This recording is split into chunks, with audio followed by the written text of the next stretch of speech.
Now we are going to learn Science and Technology part first, chapter number 5, heat. Heat म्हणजेच उष्णता. In the previous standard, we have learned about heat and different types of heat transfer. मागील इयत्तामध्ये आपण उष्णता आणि उष्णता संक्रमणाच्या विविध प्रकारांची माहिती घेतलेली आहे. We have also performed few experiments related to expansion and contraction of solids. Expansion म्हणजेच प्रसरण आणि कॉन्ट्रॅक्शन म्हणजेच आकुंचन. स्नायूंचे प्रसरण आणि आकुंचन या संबंधी काही प्रयोग केलेले आहेत. लिक्विड्स अँड गॅसेस, द्रव आणि वायू म्हणजेच उष्णतेमुळे स्थायू पदार्थांचे, द्रव पदार्थांचे आणि वायूंचे आकुंचन आणि प्रसरण कसे होते या संबंधी काही प्रयोग करून पाहिलेले आहेत. We have learned about the difference between heat and temperature. तसेच उष्णता आणि तापमान यातील फरक देखील आपण समजावून घेतलेला आहे. We have also seen how temperature is measured using a thermometer. तापमापीच्या सहाय्याने तापमान कसे मोजतात हे देखील अभ्यासलेले आहे. Concepts like latent heat. Latent heat म्हणजेच अप्रकट उष्मा. Of phase transformation, anomalous behavior of water, dew point, humidity, specific heat capacity, etc. are related to certain phenomena experienced by us in our day-to-day life. Let us learn more about these concepts. तसेच पदार्थाच्या अवस्थांमध्ये आढळणारा अप्रकट उष्मा, latent heat म्हणजे अप्रकट उष्मा, पाण्याचं असंगत आचरण, animals pure of water म्हणजेच पाण्याचे असंगत आचरण, ड्यू पॉईंट म्हणजेच दवबिंदू तापमान, ह्युमिडिटी म्हणजे आर्द्रता, स्पेसिफिक हीट कॅपॅसिटी म्हणजेच विशिष्ट उष्माधारकता, या सर्व संकल्पनांचा आपल्या दैनंदिन जीवनात वापर होत असतो. त्याविषयी अधिक माहिती या प्रकरणामध्ये आपल्याला घ्यायची आहे. First point is latent heat. पहिला मुद्दा आहे अप्रकट उष्मा. ट्राय धिस करून पाहूया. ही ॲक्टिव्हिटी अभ्यासक्रमातून वगळण्यात आलेली आहे. फक्त आपण आकृतीचा अभ्यास करू. लेटेंट हीट अप्रकट उष्मा दर्शवणारी ही आकृती आहे. इथं स्टँडला एक तापमापी लावलेली आहे, थर्मामीटर. एका चंचुपत्रामध्ये बर्फाचे तुकडे घेतलेले आहेत आणि त्यामध्ये ही तापमापी बुडवलेली आहे, आईस क्यूब्स पीसेस, आणि त्या चंचुपत्राला बर्फाच्या साहाय्याने उष्णता दिलेली आहे. या प्रयोगामध्ये आपल्याला काय आढळून येतं, you will observe that the temperature of the mixture remains 0 degree Celsius till the ice melts completely. जोपर्यंत बर्फाच्या सर्व तुकड्यांचे पाणी होत नाही तोपर्यंत मिश्रणाचे तापमान 0°C एवढेच राहील. If we continue heating even after conversion of all the ice into water, the temperature of water starts rising and reaches 100°C. जर पूर्ण बर्फाचे पाणी झाल्यानंतर देखील उष्णता देण्याची प्रक्रिया तुम्ही चालू ठेवली तर पाण्याचे तापमान वाढू लागेल आणि पाण्याचे तापमान 100°C पर्यंत जाईल. At this temperature water starts converting into steam. या तापमानाला पाण्याचे रूपांतर मोठ्या प्रमाणात वाफेत होऊ लागते. The temperature of water remains constant at 100°C till all water converts into steam. सर्व पाण्याचे वाफेत रूपांतर होत असताना पाण्याचे तापमान 100°C स्थिर राहते. The temperature of water remains constant at 100°C till all water converts into steam. The graph of temperature versus time is shown in figure 5.2.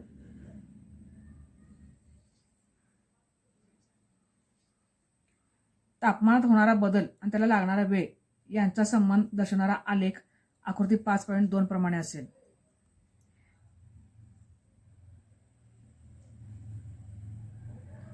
In this graph line AB represents conversion of ice into water at constant temperature. When ice is heated it melts at 0°C and converts into water at this constant temperature.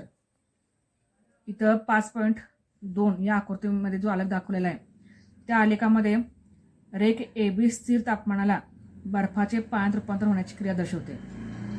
बर्फाला उष्णता दिली असता बर्फ एका विशिष्ट तापमानाला म्हणजे 0°C वितळून त्याची पाण्यात रूपांतर होऊ लागते.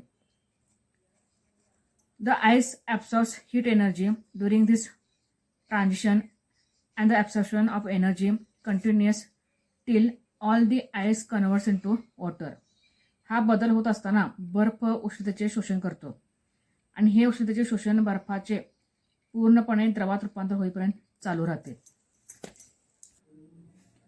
Observe this graph. In this graph line AB, line A to B, line AB represents conversion of ice into water at constant temperature. या आलेखामध्ये इथं रेख AB हा जो भाग दाखवलेला आहे, रेख AB हे स्थिर तापमानाला बर्फाचे पाण्यात रूपांतर होण्याची क्रिया दर्शवतो. When ice is heated, it melts at 0°C and converts into water. Ice is converted into water at 0°C at its constant temperature. या ठिकाणी 0°C बर्फ एका विशिष्ट तापमानाला म्हणजेच 0°C वितळून त्याचं पाण्यामध्ये रूपांतर होऊ लागते. The ice absorbs heat energy during this transition and the absorption of energy continuous till all the ice converts into water. यानंतर हा बदल होत असताना बर्फ उष्णतेचे शोषण करतो आणि हे उष्णतेचे शोषण बर्फाचे पूर्णपणे द्रवात रूपांतर होईपर्यंत चालू राहते. म्हणजे A पासून B पर्यंत या अवस्थेमध्ये बर्फ उष्णतेचे शोषण करतो आणि ही अवस्था या बर्फाचे पूर्णपणे पाण्यात रूपांतर होईपर्यंत चालू राहते. Then the temperature remains constant during this transition. या दरम्यान मिश्रणाचे तापमान स्थिर राहते. म्हणजे A पासून B पर्यंत तापमान स्थिर राहते. This constant temperature at which the ice converts into water is called the melting point of ice. तर ज्या स्थिर तापमानाला बर्फाचे पाण्यात रूपांतर होते त्या तापमानाला बर्फाचा द्रवणांक म्हणतात. What is meant by melting point of ice or define melting point of ice? बर्फाचा द्रवणांक म्हणजे काय? The constant temperature at which the ice converts into water is called the melting point of ice. Thus, during transition of solid phase to liquid, the object absorbs heat energy. पदार्थाचे स्थायू अवस्थेतून द्रवरूप अवस्थेत रूपांतर होत असताना पदार्थ म्हणजे येथे बर्फ हा उष्णतेचे शोषण करतो. The object absorbs heat energy. या ठिकाणी पदार्थ उष्णतेचे शोषण करतो. But its temperature does not increases. परंतु त्याच्या तापमानामध्ये वाढ होत नाही. This heat energy is utilised for weakening the bonds between the atoms or molecules in the solid. तर या सर्व शोषलेल्या उष्णतेचा उपयोग अणुरेणूमधील बंध कमकुवत करून स्थायूचे द्रवात रूपांतर करण्यासाठी होतो. And transform into the liquid phase. म्हणजेच स्थायूचे द्रवात रूपांतर करण्यासाठी त्या शोषलेल्या उष्णतेचा उपयोग केला जातो. The heat energy absorbed at constant temperature during transformation of solid into liquid is called the latent heat of fusion. म्हणजे बर्फाची ही जिथं अवस्था दाखवलेली आहे लेखामध्ये A पासून B पर्यंत तापमान स्थिर राहतं. जेव्हा बर्फ म्हणजेच स्थायू, तर या स्थायूचं बर्फाचं पूर्णपणे पाणी होतं B अवस्थेपर्यंत. स्थायूच्या द्रवात रूपांतर होत असताना तापमान जे स्थिर राहतं तर त्या तापमानाला वितळण्याचा अप्रकट उष्मा म्हणतात. स्थायूचे द्रवात रूपांतर होत असताना स्थिर तापमानाला जी उष्णता शोषली जाते तिला वितळण्याचा अप्रकट उष्मा असं म्हणतात. Define specific latent heat of fusion. The amount of heat energy absorbed at constant temperature by unit mass of a solid to convert into liquid phase is called the specific latent heat of fusion. एकक वस्तुमानाच्या स्थायू पदार्थाचे, unit मास म्हणजेच एकक वस्तुमान, एकक वस्तुमानाच्या स्थायू पदार्थाचे द्रवामध्ये पूर्णपणे रूपांतर होत असताना स्थिर तापमानावर जी उष्णता स्थायूत शोषली जाते त्या उष्णतेला वितळणाचा विशिष्ट अप्रकट उष्मा असे म्हणतात. Once all the ice is transformed into water, the temperature of water starts rising. बर्फाचे पाण्यामध्ये पूर्ण रूपांतर झाल्यानंतर पाण्याचे तापमान वाढू लागते. या ठिकाणी बी या पॉईंटला बी अवस्थेमध्ये इथं त्या बर्फाचे पूर्णपणे पाणी झालेले असणार आहे. पाणी झाल्यानंतर आता इथं तापमान वाढायला सुरुवात होते.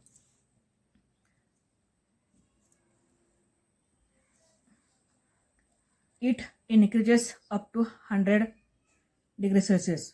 तापमानामध्ये वाढ होत जाते आणि ते 100 अंश सेल्सिअस होते. 100 अंश सेल्सिअसपर्यंत वाढते. Line B C in the graph represents rise in temperature of water from 0 degree Celsius to 100 degree Celsius. इथं बी पासून सी पर्यंत ही जी वाढत गेलेली लाईन दाखवलेली आहे. तर रेखा बी सी ही पाण्याच्या तापमानातील 0 अंश सेल्सिअस ते 100 अंश Celsius.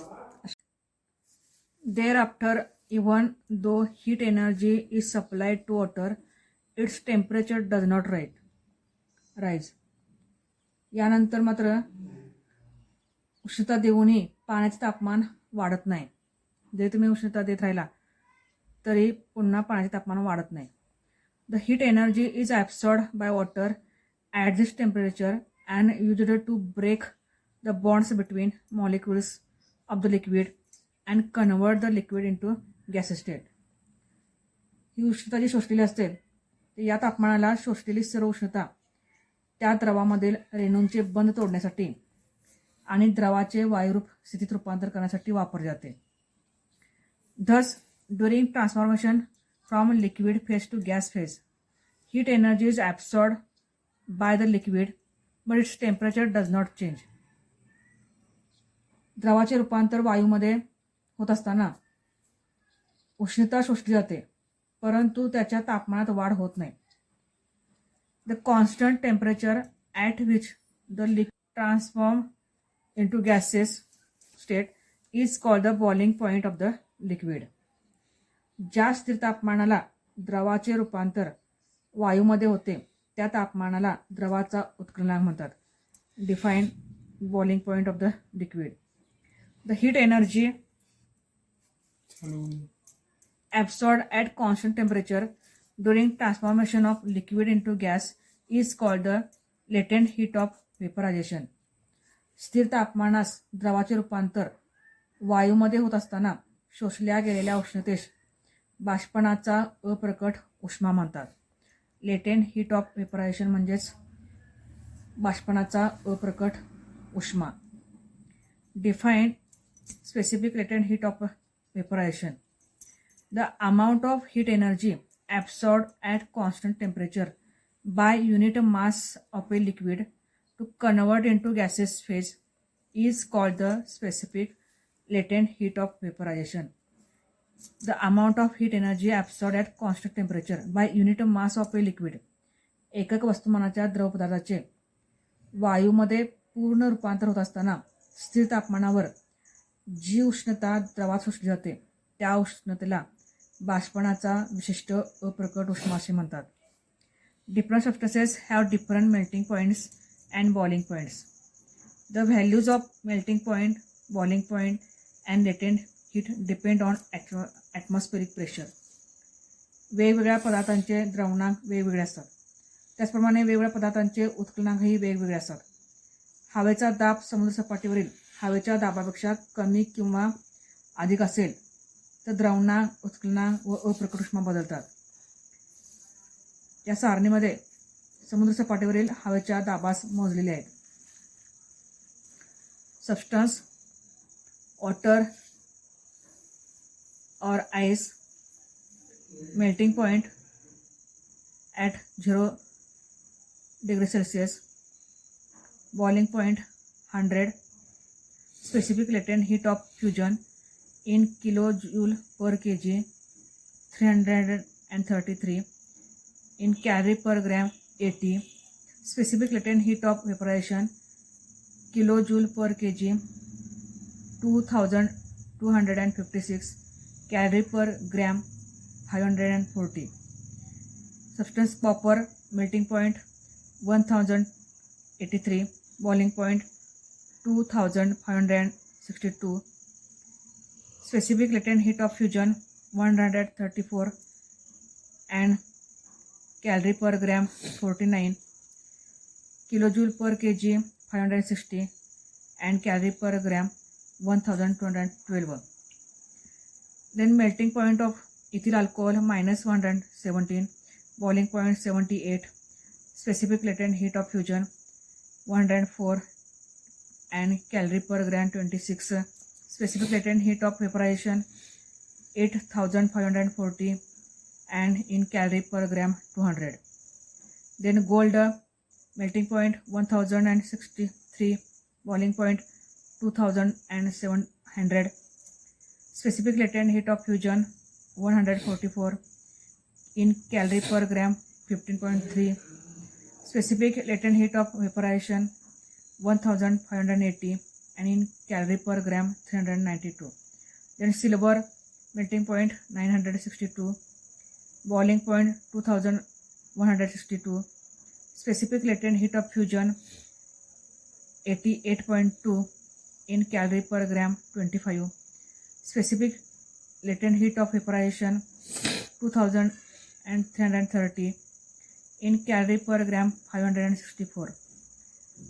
Substance lead, this is a melting point 327.5, boiling point 1749, specific latent heat of fusion 26.2 in calorie per gram 5.9, specific latent heat of vaporization 859 and in calorie per gram 207.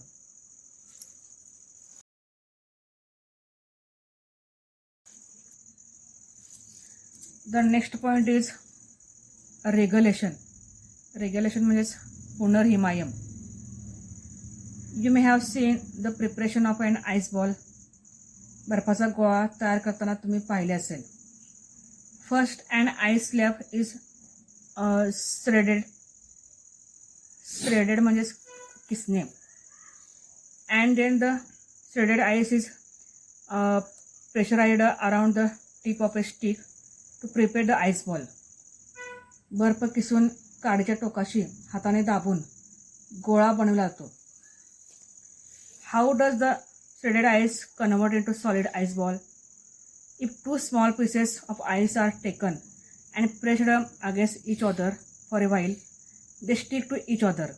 Why does this happen? बर्फाचे दोन खडे घेऊन एकमेकावर दाबून धरल्यास काही वेळाने ते खडे एकमेकांना घट्ट चिकटतात. हे कशामुळे घडते? Try this. Take a small slab of ice, a thin wire, two identical weights. इथे आपल्याला एक प्रयोग करायचा आहे. त्यासाठी बर्फाची एक लहान लादी घ्यायची आहे, एक बारीक तार घ्यायची आहे आणि दोन समान वजने घ्यायचे आहेत. ॲक्टिव्हिटी कृती अशी करायची आहे. Number 1, put a slab of ice on a stand as shown in figure 5.3. ते रेग्युलेशन पुनर्हिमायनाची आकृती दाखवलेली आहे.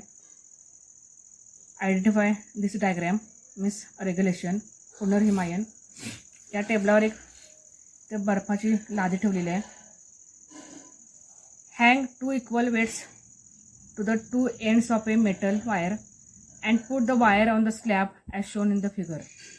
एका तारेच्या दोन्ही टोकाला दोन समान वजने बांधून तार बर्फाच्या लादीवर ठेवायचे आणि निरीक्षण करा काय घडते. What do you observe? It is observed that the wire gradually penetrates the ice slab. तारेच्या दोन्ही टोकास समान वजने बांधून बर्फाच्या लादीवर ठेवल्यास तार हळूहळू बर्फाच्या लादीत रुतत खोलवर जाते. After some time, the wire comes out of the lower surface of the ice slab. काही वेळाने बर्फाच्या लादीतून ती तार बाहेर पडते. However the ice slab does not break. मात्र तरी बर्फ मात्र तुटत नाही. The phenomena in which the ice converts to liquid due to applied pressure and then reconverts to ice once the pressure is removed is called regulation. आता या लादीवर समान 2 वजने बांधलेली जी तार आहे ती लादीवर ठेवल्यानंतर ही तार हळूहळू अशी खाली येते, खाली रुतत जाते आणि लादीतून बाहेर पडते. मात्र या बर्फाच्या लादीचे 2 तुकडे होत नाहीत, पुन्हा आहे तसा बर्फ राहतो. तर हे कशामुळे घडतं? The ice slab does not break. The phenomena in which the ice converts to liquid due to applied pressure. ज्याला या तारेचा दाब पडतो या बर्फावर, तर त्या दाबामुळे बर्फ वितळतो, बर्फाचे वितळण्याची क्रिया होते आणि जशी तार खाली जाईल तसा वरचा दाब कमी होतो. दाब काढून घेतल्यास त्या बर्फाचा बर्फ पुन्हा तयार होतो. या प्रक्रियेला पुनर्हिमायन असं म्हणतात. जशी तार ही खाली यायला लागेल त्या तारेचा बर्फावर दाब पडतो, दाब पडल्यामुळे त्या ठिकाणचा बर्फ वितळतो. मात्र तार खाली आल्यानंतर वरचा दाब कमी होतो. दाब कमी झाल्यानंतर पुन्हा त्या वितळायला पाण्याचा पुन्हा इथं बर्फ तयार होतो. या प्रक्रियेला पुनर्हिमायन म्हणतात. The melting point. What is mean by regulation? पुनर्हिमायन म्हणजे काय? The phenomena in which the ice converts to liquid. दाबामुळे बर्फाचे वितळणे due to applied pressure and then reconverts to ice. आणि पुन्हा बर्फ होणे, या प्रक्रियेला पुनर्हिमायन म्हणतात. The melting point of ice becomes lower than 0 degree Celsius due to pressure. ज्याला त्या तारेचा दाब पडतो बर्फावर, तर दाबामुळे बर्फाचा द्रवणांक 0पेक्षा कमी होतो, म्हणजेच तो 0 सेल्सिअस तापमानास बर्फ पाण्यात रूपांतरित होतो. This means that at 0 degree Celsius the ice gets converted into water. तर 0 सेल्सिअसला तापमानाला बर्फ पाण्यामध्ये रूपांतरित होतो. As soon as the pressure is removed. जेव्हा ती तार खाली येते, द प्रेशर इज रिमूव्ड. दाब काढून घेताच the melting point is restored to 0 degree Celsius. पुन्हा त्याचा द्रवणांक पूर्वत होतो, म्हणजे तो 0 सेल्सिअस होतो. And water gets converted into ice again. व पाण्याचे पुन्हा बर्फात रूपांतर होते. The next point is anomalous behaviour of water. Anomalous behaviour of water म्हणजेच पाण्याचे असंगत आचरण. In general, when a liquid is heated up to a certain temperature, it expands, and when cooled it contracts. सर्वसाधारणपणे द्रव मर्यादित तापमानापर्यंत तापवल्यास त्याचे प्रसरण होते आणि थंड केल्यास त्याचे आकुंचन होते.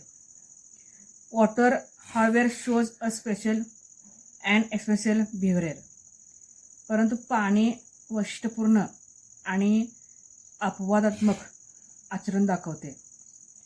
If we heat water from 0 degree Celsius up to 4 degree Celsius, it contracts instead of expanding. 0 Celsius तापमानाचे पाणी तापवले तर 4 सेल्सिअस तापमान होईपर्यंत त्याचे प्रसरणाऐवजी आकुंचन होते. At 4 degree Celsius its volume is minimum due to contraction. 4 सेल्सिअसला पाण्याचे आकारमान सर्वात कमी असते. Up to if we heat water from 0 degree Celsius up to 4 degree Celsius, it contracts instead of expanding. At 4 degree Celsius its volume is minimum due to contraction. आकुंचनामुळे पाण्याचे आकारमान कमी होते 4 सेल्सिअस तापमानाला. If the water is heated further, it expands and it's volume increases. मात्र 4 सेल्सिअसच्या पुढे तापमान वाढवल्यास पाण्याचे आकारमान वाढत जाते.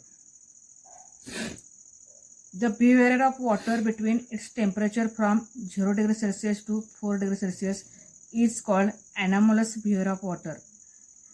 0°C ते 4°C या तापमानादरम्यान असणाऱ्या पाण्याच्या आचरणास पाण्याचे असंगत आचरण असे म्हणतात. If 1 kg of water is heated from 0 degree Celsius and its volume is plotted as a function of temperature, we get the graph shown in figure 5.4. At 4 degree Celsius, the volume of water is minimum. It means that the density of water is maximum at 4 degree Celsius.